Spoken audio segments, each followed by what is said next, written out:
Uh, all right, greetings, Canary readers. Speaking with us today is Howie Hawkins. He is a candidate in the primary election for the Green Party of the United States, of which he is a co-founder. He is currently leading the race with victories in 20 states, which is 18 more than his closest rival. He also already has the endorsement of Socialist Party USA and is seeking to unite other left-wing parties around his campaign, including the Liberty Union Party, of which Bernie Sanders was a former member. Howie is a lifelong environmental, anti-war, and labor activist with decades of experience. He has previously run as Green Party candidate for the governor of New York State and for the mayor of Syracuse. He's a retired unionist with the Teamsters and was one of the first candidates for office in the U.S. to propose a Green New Deal. Howie Hawkins, thank you so much for joining us. Well, thanks for having me. So my first question is, could you just tell our readers a little bit about your background and why you decided to run as a Green Party candidate? And second, could you talk a little bit about how you're seeking the nomination of other small left-wing parties to unify the left? Sure.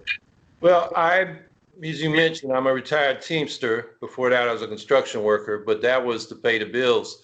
I've been an activist since the 1960s. I came up in the San Francisco Bay Area, civil rights, anti-war, the cutting edge of the ecology movement, and concluded early on, really 1964, when neither party was upholding civil rights, that we needed our own party. And then, they escalated in Vietnam right after that election. And so I said, we need a party of working class people to support participatory democracy, democratic socialism, ecology, and supported third party efforts until we had our first national organizing meeting for the Green Party, to which I was invited. That was in St. Paul, Minnesota in August 1984. And I stayed active with the Green Party. And as you mentioned, the Greens have run me for governor 3 times in New York, each time getting enough votes for a ballot line. So that's kind of how I got to where I'm at. I wasn't planning to run for president, but a lot of people, I was actually working in the post office trying to make a little extra money over the peak season or the holiday season at the end of 2018 into 2019. And these people put together a campaign and a draft Howie thing. And at first I said, well, let's find somebody. We should run somebody, but looked around at who was thinking about running and didn't see anybody really could put together a national campaign. So I said, okay. So that's how I got to where I'm at. In terms of seeking out the nominations or endorsements of other groups on the left, particularly state independent progressive parties, we want to have a united front of the non-sectarian independent left. I think most progressives and socialists who have had it with the Democratic Party don't want to see the little left groups fighting with each other. And so I think, that's just a good message. Now, you organize the whole left and you're still very small in this country. So our real objective is to get the people that haven't been voting, because they're alienated from both of the corporate parties. 100 million people didn't vote in 2016. There's working class people, people of color, and young people predominantly. And that's, who are real, those are the people we really want to reach and organize. Excellent. Could you talk a little bit about the major policy areas of your campaign and how the Green Party differs from the platform of the 2 major political parties in the United States? Well, I started out talking about 3 life or death issues as my leading issues: climate, inequality, and the new nuclear arms race. And now we have a 4th with this coronavirus pandemic, which is now an economic depression as well. And so with regard to that, it is criminal that in this country, they still don't have testing, contact tracing, and isolating the people infected. They're sending people back out to work to die for the Dow. We're living in a failed state. Both governing parties are responsible. Trump, obviously, but the Democrats, they have not insisted on the test, trace, and isolate program. So, and Democratic governors are sending them out just like Republican governors. So that's the first thing. We got to get that program in place, We got to provide real supports for the people who've lost their income, jobs, housing's threatened. They don't have access to health care. They're not OSHA standards, so people can go back to work safely and get those standards enforced. I mean, there's so much missing. So that's number one. Of course, the climate meltdown is a life or death issue. And, you know, I was the first candidate in this country to campaign for a Green New Deal back in 2010, running for governor of New York. And we have a full strength Green New Deal in the Green Party. It was our signature issue in the 2010s. And then at the end of 2018, Alexandria Ocasio-Cortez and the Sunrise Movement brought it a lot of attention by sitting in Speaker Pelosi's office. But by the time the non-binding resolution for a Green New Deal was put before Congress, they took the brand and watered down the content. They eliminated the ban on fracking and new fossil fuel infrastructure. And if we don't stop that, we're going to be locked into fossil fuels for decades, and the planet is cooked. They eliminated deep cuts in military spending to help fund the Green New Deal, and they extended the deadline to zero out carbon emissions from 2030 to 2050, which is too late according to the climate science carbon budgets. So I'm calling for an eco-socialist Green New Deal because we got to make this transition in the next decade, zero to negative carbon emissions and 100% clean energy by 2030.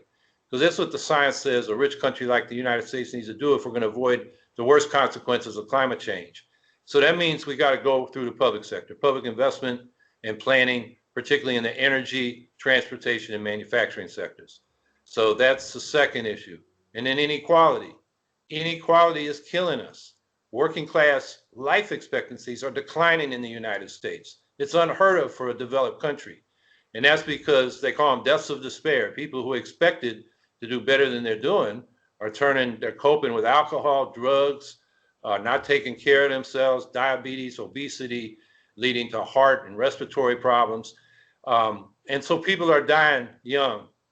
And so we have an economic bill of rights to set a floor. Everybody should have the right to a living wage job, an income above poverty, affordable housing, comprehensive health care, a lifelong public education, and a secure retirement. And then the last thing, the nuclear arms race. I mean, just in the last week, Trump has floated a trial balloon that they're going to start nuclear testing again, which is in violation of the Comprehensive Test Ban Treaty, which Clinton signed, but the Senate would not ratify. And nonetheless, a lot of countries have signed it. They got out of the Open Skies Treaty, which allows the 34 signatories, now 33, to do unarmed surveillance flights over each other's countries to see what the military and nuclear forces are, to help enforce peace treaties and nuclear arms treaties. The last bilateral treaty between the United States and Russia, the Strategic Arms Treaty, expires next February 5th, and there are no negotiations going on. Meanwhile, the US, followed by Russia, have been modernizing their forces. Strategic arms are now hypersonic, 6 times faster than before. So instead of launching on warning, when you think they've launched on you, you launch in anticipation. And then they're putting more tactical nuclear conventional forces with the crackpot idea that we can escalate to de-escalate. That is now in the military doctrines of both the United States and Russia. That's why the Bulletin of the Atomic Scientists has moved their doomsday clock the closest it's ever been to midnight. So I believe the United States should take disarmament initiatives to reduce the tensions, cut military spending 75%, start withdrawing from these 800 foreign military bases, get out of these 7 endless official wars, and stop doing special operations in just about every country in the world every year. And then pledge no first use of nuclear weapons, disarm to a minimum credible deterrent, and then go to the nuclear powers and say, we want complete and mutual nuclear disarmament. And we will have the support of the 122 nations that agreed to the text of the Treaty on the Prohibition of Nuclear Weapons 3 years ago now. And the International Campaign for the Abolition of Nuclear Weapons got the Nobel Peace Prize for that. But you know what? In the United States, hardly anybody knows that. None of the presidential candidates have addressed this issue except our campaign, and the corporate media doesn't talk about it. So if nothing else, the Green Party needs to be in this race to get that issue. It should be a top campaign issue because it's a life or death threat. So those are the top issues. You know, I just picked the ones that are life or death, but there are a lot of issues we can talk about. Sure. You mentioned already eco-socialism. Could you talk a little bit about how you've embraced the epithet watermelon? Yeah, that's an old one. That's the old Rush Limbaugh thing. Uh, Look, socialism is economic democracy. We want to extend democracy into the economy. And you really can't have political democracy without economic democracy, because that concentrated economic power that the billionaire class has translates into concentrated political power. So even Bernie Sanders, who was really an old-fashioned liberal, a New Deal liberal, he wanted to tax the billionaire class to fund his social programs. Good programs. The problem is the billionaire class still has the power. So you've got to democratize the wealth. And that means large corporations should be public utilities. In the private sector, we want to encourage cooperatives.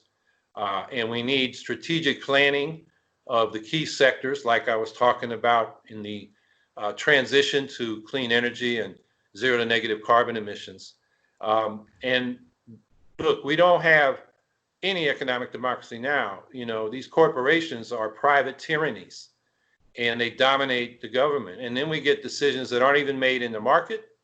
They are made by voting. They're made by, you know, military industrial elites, like the decision in the 50s to go nuclear instead of solar when the Paley Commission, which Truman had set up because they were worried about running out of oil for our energy future. And Eisenhower and his elites around him said, no, we're going nuclear, with the so-called peaceful atom, which made the nuclear weapons seem not so bad.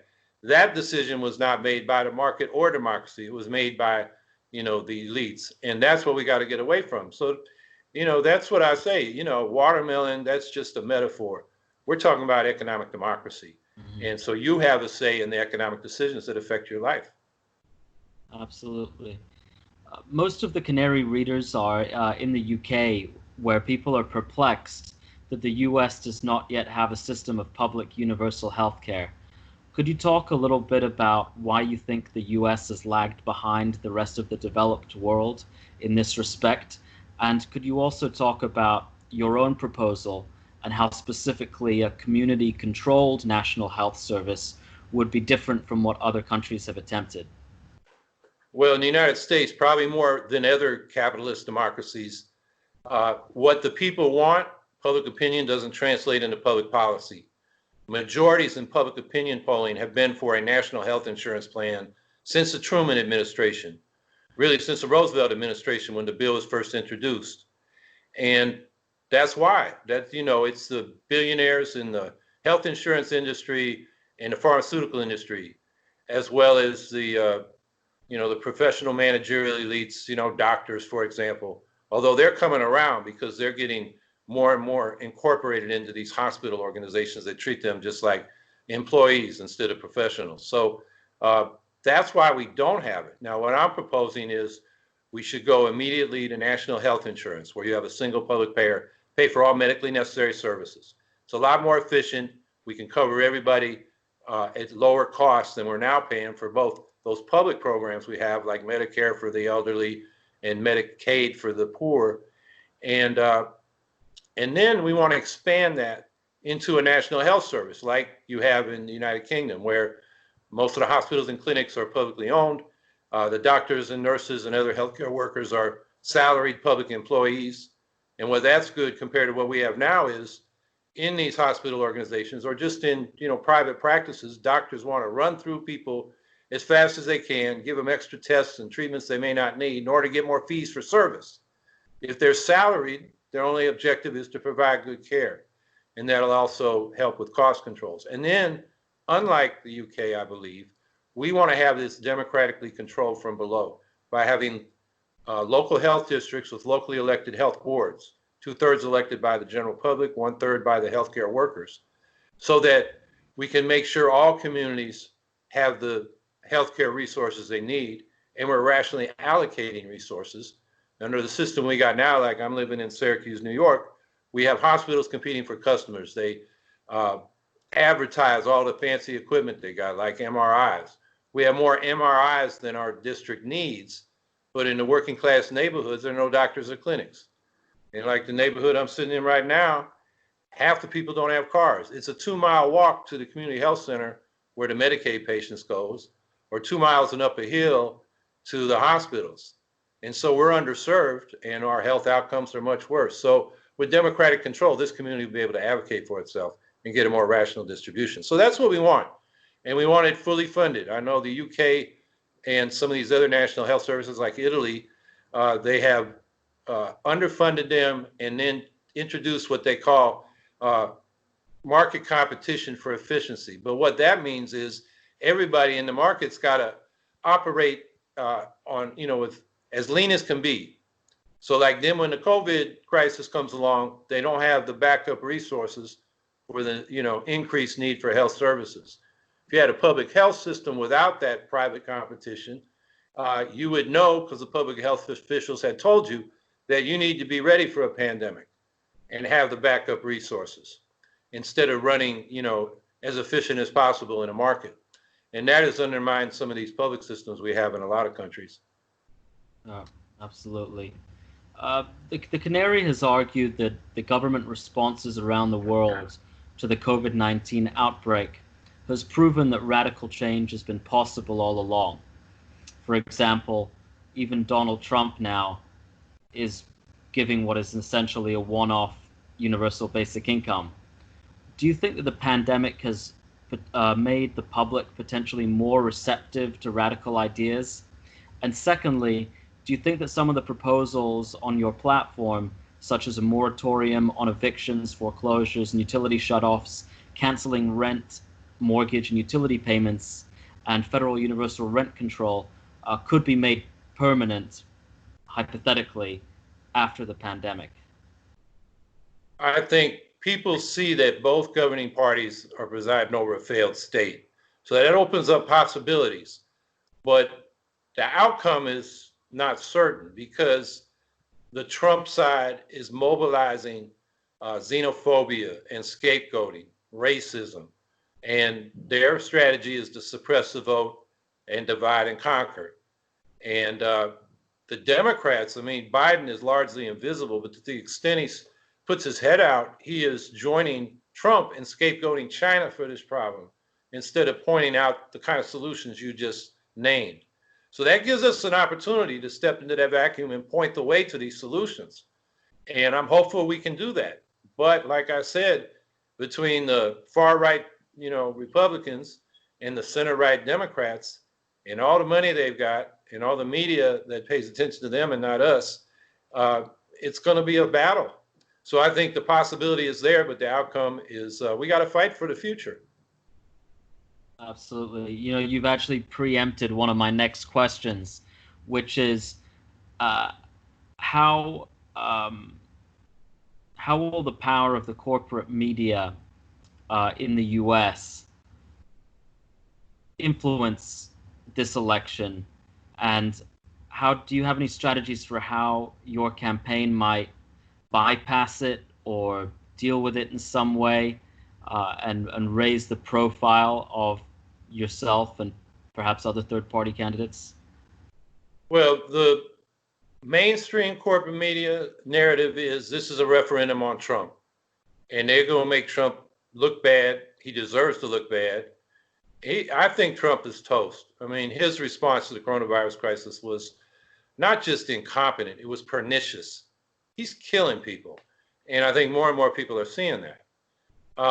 And for them, anything but Trump is better, so they're going to go with Biden.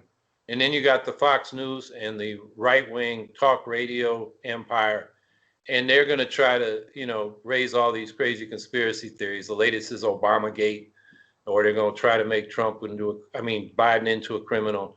And there's going to be a lot of nonsense. But the main narrative in both is going to be a referendum on Trump. The Fox News side is going to try to make it on Biden, but I don't think they'll succeed like they did with Hillary Clinton, who had so much baggage going into the election. So for us, it's trying to get into the narrative. I think we can become, mainstream narratives, the stories through the mainstream narrative, and then they'll go, oh, by the way, the Greens are out here. And I think one way we'll be covered is they'll say, we're on enough ballots that we could be the margin of difference in some states. And then they'll ask us if we're spoilers. And my answer is no, the Democrats are spoilers because we've given them a proven nonpartisan solution to the problem of spoiling. And that is get rid of the Electoral College and go to a ranked choice national popular vote for president. Another angle is I'm the original Green New Dealer. A lot of people are talking about the Green New Deal. So I can bring an interesting perspective. I think we got to be interesting to the reporters in those mainstream news organizations. And I know we've been getting some nibbles, we've been getting some coverage, and hopefully we can expand upon that. So that is, I think, our strategy with the mainstream media. There's social media, and you always hope to go viral. It's a big mystery how you do that, but we're trying everything. And then in the long run, and this is what I've been trying to tell the Green Party and all the Bernie people that have been coming to us, and the unaffiliated socialists and progressives out there, is we will never have a left party that is a major party in force until we go out and organize. The activists, we tend to be preachers. We got an issue, we write up a leaflet, we hand it out, we say, join us. In those communities that are not with us already, working class communities, communities of color, young people, they don't know us. We got to become not just activists who go out and preach, but organizers who go out and listen and build friendships and relationships and trust. And when we have local party chapters in these communities where people hear the nonsense about us in the corporate media, but know us locally and say, no, that's not right. We know these people. We know they're for the people. We go to them when we got issues. When we get to that stage, it doesn't matter what the corporate media says because we're on the ground with the people. And that's, I think, what the left has to do in this country. We have got out of, one thing, I've come out of the new left of the 60s, and we got a lot done with the civil rights and anti-war movements with demonstrations in the streets. But we forgot how to build organizations and how to go into communities that aren't involved and talk to people and build support. I think the best example we did, and maybe the last one, was the GI movement. The GI coffee houses. I was part of that after I was drafted from the, being in the military side, resisting the war. But that kind of organizing, as you look in subsequent movements, hasn't been going on. And we got to get back to that. That's what the left has to do. Even in our labor movement, we spend more time giving money to the Democrats as lesser evil and organizing corporate campaigns, which are PR campaigns, than organizing the rank and file so they can take job actions, strike. They know what's going on politically. They have a say in the positions the union says. And we've got, top-down unions where the leadership doesn't want the rank and file organized because they might elect new leadership. So those are some of the things. We got to become organizers. I think that's the long-term answer. So we'll do the best we can in the next 6 months of this election, but it doesn't stop there. We got to go out and organize a real party. Excellent.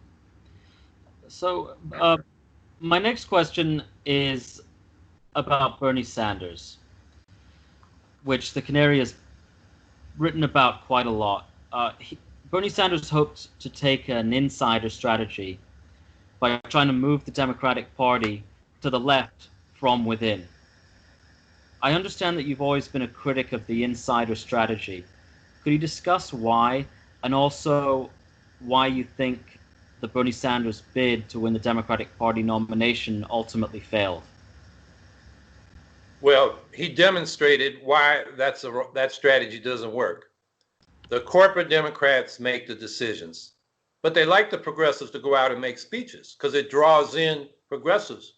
And without an independent left, the corporate Democrats take those progressives for granted. So Bernie would have been stronger, particularly after doing one try through 2016 to go independent. He had the name recognition, the stature. He would have rallied a lot of people to him and really helped establish an independent force on the left that couldn't be taken for granted. I mean, our goal is to win elections, ultimately. But we don't have to win the office to move the debate. I got 5% running for governor in New York in 2014.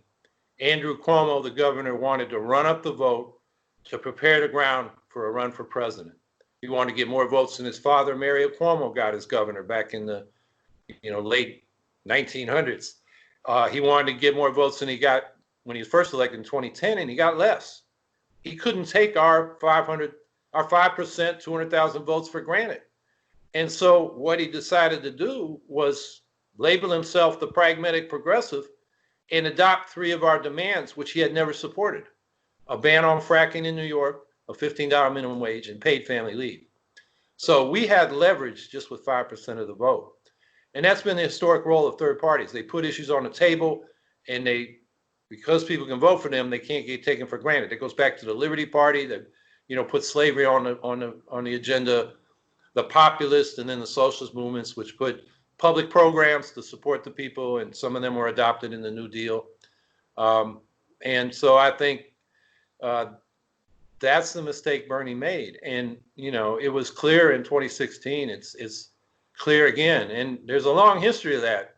The Democratic Party is where progressive movements go to die. It goes back to when the populists cross-endorsed William Jennings Bryan, the Democrat, in 1896. It killed the People's Party. And a lot of the, radicals in the populist movement then formed the Socialist Party, and it did have a lot of influence for about 32 years.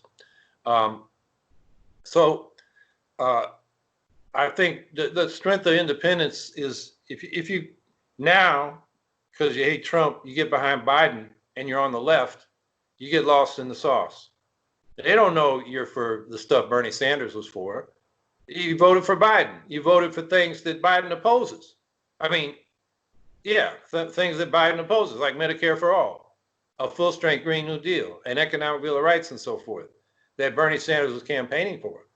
Don't waste your vote on that. Make yourself heard. Everybody knows what the Green Party stands for. And, make the politicians, make the media come to you. Yeah, it seems that one of his major problems was that he was too deferential to his opponents in the establishment wing of the Democratic Party, particularly Joe Biden in the 2020 election cycle and Hillary Clinton in 2016. On your own campaign, do you plan on going a bit more on the attack against such figures and calling out their records, for example, on foreign policy and failing to push for universal health care? Yeah, absolutely. Yeah, I think Sanders' strategy was, well, if I don't win this, I'm going back in the Senate, and I got to work with these people to try to get some reforms, which I think he's on the margins. He's on the left of the Democratic Party, which has no power in that party. So I think that's a failed strategy. Yeah, we're going after Trump and Biden. And it's like during the Vietnam anti-war movement, which was the last movement that didn't settle for the lesser evil, like the anti-Iraq war movement did when they supported Kerry, reporting for duty. He said at the convention and said he can fight the war better than Bush because he had military experience. And he proposed a surge, which was bigger than Bush eventually got. And the anti-war movement said their slogan in 2004 was against the Bush agenda, rather than what we said during the anti-Vietnam War movement, out now. And we put that demand on the so-called anti-war candidates, McCarthy and Kennedy, because they weren't for out now, they were for negotiations now. And we said, no, there's nothing to negotiate. We have no reason to be there, out now.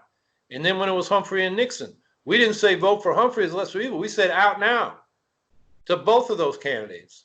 Nixon won, but then in 1969, the anti-war movement kept demanding out now and kept growing.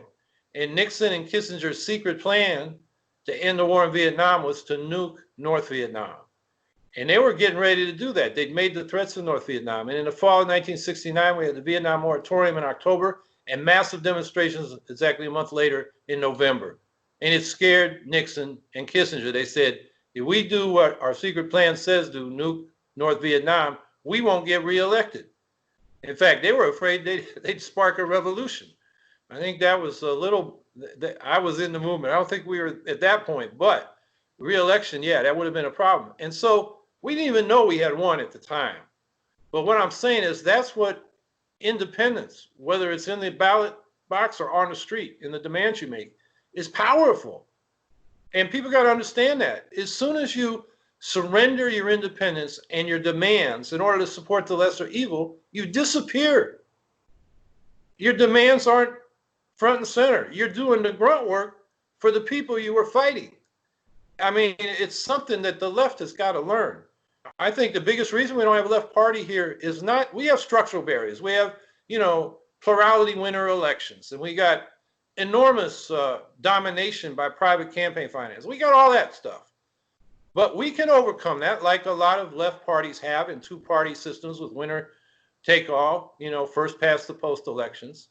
It's been the left, since the 30s, more and more has decided their best strategy is to support the lesser evil.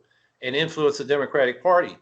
And it's been defeat after defeat after defeat, except the Civil Rights Movement and the anti-Vietnam War movement. But that's because we're independent in the street. The Civil Rights Movement, we had international relations on our side because the United States couldn't be a Jim Crow apartheid state and compete with Russia for influence in the global South. And so, without a political independent party on the left, we were able to win those reforms. But after that, the war on poverty died in Vietnam. And the Democrats have moved to the right. They used to be New Deal Democrats until the 70s. And since then, they've been corporate New Democrats. The Republican Party, which back in the 70s had a liberal and a conservative wing, is now a far-right, racist, neo-fascist party. So the whole system has moved to the right, and the left keeps chasing it on the left wing of the Democratic Party. That dynamic has got to end. Or, when we were talking earlier about, is what's going to happen now in this coronavirus thing? I mean, there could be really negative consequences in terms of the scapegoating, which is going to hurt the marginalized and the weakest people the most. Absolutely. So you're also a military veteran, I understand, from your website, and also a veteran of the anti-war movement. Could you explain to our readers how this isn't a contradiction in terms and whether or not it informs your foreign policy stances today? Sure. I mean, I was drafted out of the anti-war movement when my draft number came up. I enlisted in the Marine Corps, and there was already a GI movement, a GI resistance to the war in Vietnam. So I felt, I was going in to be part of that. And as it turned out, after basic training, they never called me back to active duty.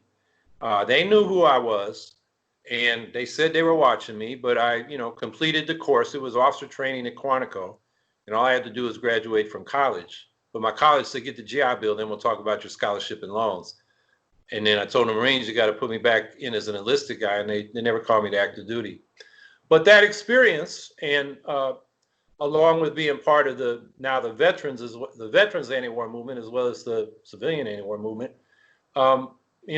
especially from the Vietnam vets, I mean, most people went over there and fought, realized we had no business being there. It was their country. I mean, why were we telling them what to do? And I think just being a veteran gives me some credibility when I say our military should be about national defense, not being the world's global military empire and having these foreign wars, which are really wars of imperial conquest, wars for oil, wars for geopolitical position, wars to prop up dictators who keep labor cheap because the labor movement is repressed. I mean, that's what most of our foreign military operations have been about. And, we just had Memorial Day yesterday, and it turns out, I think it's just coincidence, my running mate, Angela Walker, is an Army veteran, my campaign manager is an Army veteran, my national organizer is a Navy veteran. And, we put out a statement yesterday saying, we're mourning the people that served. We realized people that served, most of them for honorable or practical reasons. They wanted to serve their country, whether it was disaster relief or national defense. They went in for practical reasons, jobs, job training, benefits that you get as a former service member. And that's most of the people that go into the services. So we said, honor the warriors, not the wars. And, we understand, being veterans, that we don't want to put people in harm's way, our service members or people around the world, over wars that shouldn't be fought. So, that's the perspective I come at it from. And, when my draft number came up, I had options. I could have gone to Canada. I could have gone underground, changed my identity, been active in the anti-war movement. But, my family got two great-great-grandfathers that died on the Union side of the Civil War. And that was brought up. And I have two uncles and a father fought in World War II. One of those uncles stayed in for 40 years. He's buried in the Veterans Administration Punch Bowl Cemetery in Honolulu, Hawaii. So I have, a lot of people in the family who are military, and they aren't joining to go fight, wars of conquest. They're joining for economic reasons. They think they're to be they want to be of service, and that's good. So, and in any time, if you're going to have radical social change, you got to have the armed forces at least divided, and hopefully the ranks on your side. Because if the establishment says repress the change, repress the movement, you don't want those people shooting at you. And so you look at successful revolutions around the world, the rank and file of the armed forces comes over to the revolution. So the right wing organizes people into the armed forces and police departments and the border patrol, white supremacists. It's very conscious. The left should not denigrate service members, but should fraternize with them, like we did during Vietnam with the GI coffee houses. So, those are some of the perspectives I have that, and right now with an all-volunteer army, it's like 1% of the families of this country have people in the military. It's becoming like a separate class, and that's a problem. But those of us who may not, have military family members, we should not, denigrate people who are. We should talk to them, build relationships, and when we have the opportunity after those relationships are built, talk about, should we be, for example, now Biden just said, like Trump, he would keep the troops around the oil fields in Syria so he'd have bargaining leverage. Is that really what we should be doing? It's illegal to seize another country's oil fields. Are we upholding international law or are we being imperialists? Those are the kind of conversations you can have with service members if you have a relationship with them. Absolutely. My next question is about your work background. You are formerly a UPS worker, worked the night shift, unloading trucks. Why do you think that there have been so few veritable working class people in US politics lately, especially at the federal level? And would you think it's fair to say the Democratic Party has been weakened by promoting so many mediocre middle-class careerists? It has, and they don't, the mass base of the Democratic Party, like the Republican Party, is the middle and upper middle class.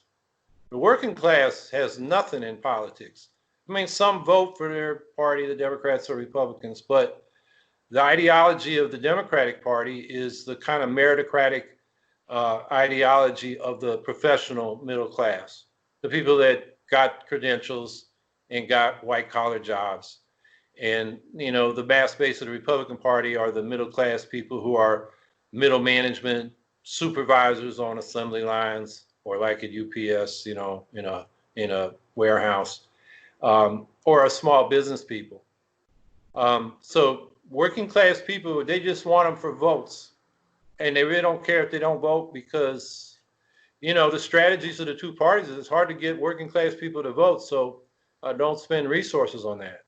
And then when, working class people do step up to run, not even the unions support them because the unions are too tied to the Democratic Party. I mean, there's some exceptions to that, but so working class people get very little support. That's why we need a working class party that can provide the support for people.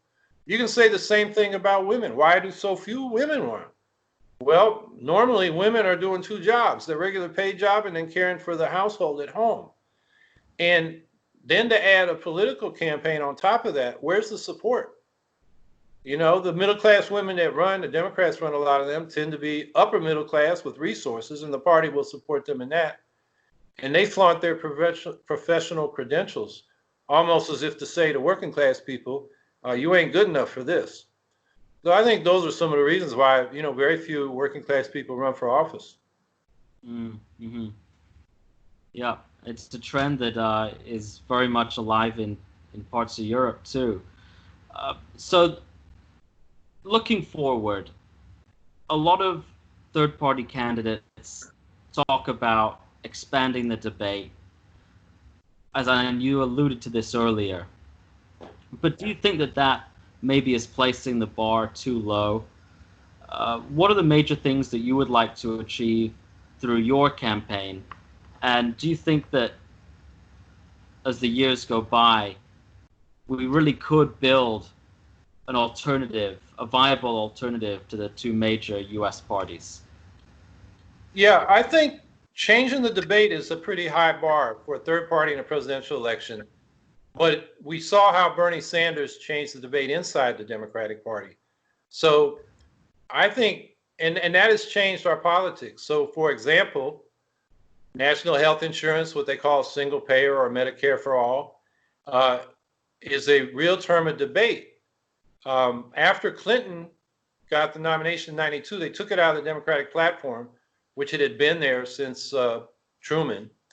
And although when they had majorities in both houses and the presidency, the Democrats didn't act on it, it was a talking point. And then it disappeared from 1992, when the Clintons are in there, single payer was off the table, Hillary said, when she was put in charge of the healthcare reform.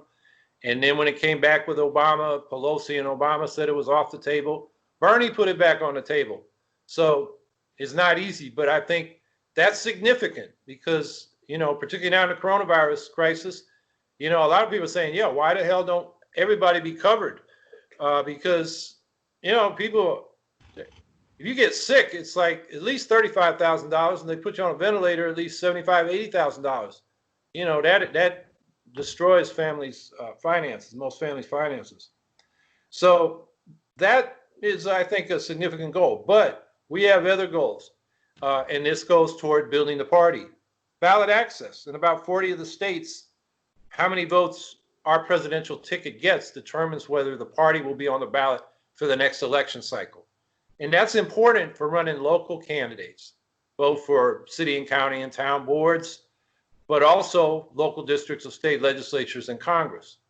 And instead of spending all your time petitioning as an independent to try to get on a ballot and getting challenged, usually by the Democrats, you're on the ballot a lot easier, and then you can run a real campaign. And I think if we're going to build an independent party on the left, we're going to have to elect thousands of people as we go into the 2020s in the local offices and local districts of state legislatures and in Congress. And so the ballot lines are very important. Another benchmark we're hoping to achieve, well, we will achieve, it's just we're getting close, is to qualify for federal primary matching funds. Ours is the only campaign in the country seeking that. The major party candidates don't, because if you accept that money, you can't spend more than $50 million on your primaries, and that's not enough for the corporate parties. But it's good for us, and we're the only campaign that's independent of the corporate parties that's strong enough to qualify. So that gives us some standing in order to then hopefully get into the debate. And then getting the organization at the grassroots stronger. We're not only training people how to get out the vote, which is very quick. You call people, you find out where they vote, and you identify your supporters, and then you make sure you vote on election day. We're taking more time to build local organizations that will last after the campaign. So we have a stronger base on which to run more local candidates, be in the streets or online in this coronavirus environment on our issues and movements, and keep building beyond the election. So I think those are things we can do out of this campaign. We can raise the issues, get ballot lines, elect more people as we go forward, and build organization that can carry the movement and the party forward beyond the election. Excellent. One final question, if I may. The U.S. political system has been very, very corrupted by money and the influence of corporate contributions and so on. Do you have any ideas as how that catch-22 situation might be broken over the long term? Well, you need a movement to demand full public campaign financing. We had it in the 90s. It sort of became the latest thing for progressives to do. And it was called the clean money model. And what it meant was, if you qualify for public funding, you have to raise a minimum amount of small contributions and get on the ballot. You get a grant. Every candidate gets the same equal grant. And in federal elections, they have equal access to the broadcast media, which is federally licensed. And that was what we were campaigning for in the 90s. And we won it. We won it in Arizona and in Maine, which are not, known as liberal states. But it's a popular demand because even conservatives are sick of money in politics. And we actually got it in judge elections in North Carolina, although it was repealed when the Republicans took over, the Tea Party Republicans took over after 2010. So it shows we can win that. Unfortunately, the progressive movement, with a lot of billionaires supporting the liberal side, the Democratic side, got behind the idea of matching funds, which is what we have from the Watergate era. So they said, and they had a strategy, we're going to win it in New York, and then we'll take it to Congress. And they actually just won it in New York under the cover of the coronavirus crisis. But what it does is it doesn't take out private money. It just puts a little public money on top to make it look good. And the match in New York now is 6-1. So if you're, say, running for state assembly and you're green and you raise $10,000 that can qualify, you end up with $70,000 matched. If you're a Democrat with $100,000, you get $700,000. So instead of a $90,000 difference, now you have a $630,000 difference. It exacerbates the inequality of resources candidates have. And that is what the so-called progressive Democrats are now pushing. We got to get back to the demand for full public campaign financing on the clean money model. And again, that's why, you need an independent left. They won't get bamboozled and bought off by, the people funding this matching funds things were one of the Facebook founders, one of the Rockefeller heirs, the Committee for Economic Development, which is an old-time sort of Keynesian kind of capitalist lobby. Yeah, one of the Soros heirs too was funding that. And you have to wonder, what do they really want? They want to have influence. So the matching funds is something they can say we won. It's a reform that doesn't reform. So I think we got to go back to the clean money model, full public campaign financing. That should be our demand.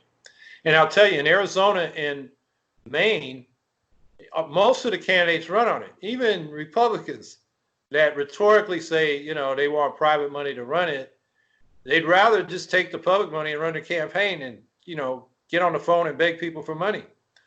So I think it's something that we can get past. And it just requires, the left to get clear about its demands and not get suckered into these half measures that really don't change anything. Absolutely. I think that's a great place to end it. Thank you so much, Howie Hawkins, for your time. We'd just like to quickly tell our readers about your website and your social media. Yeah, go to howiehawkins.us. That's the website. HOWIEHAWKINS.US, like us or United States. And you can get the links to the Facebook and the Twitter and the Instagram, and there's more. There's more stuff on social media that I even know about. So the campaign's putting that out there. But the website's got, a lot of information on our positions on the issues and how you can get involved, how you can get on the mailing list. We'll send out bulletins, tell you what we're doing. Of course, we'll ask you for money. You can donate on the website, and you can volunteer to be more active in the campaign. It's all there. howiehawkins.us. Excellent. All right. Thank you again for your time and all of your insights. That was Howie Hawkins, candidate for the Green Party, leading, and hopefully will be facing Joe Biden and Trump later this year. Thank you again. Thank you.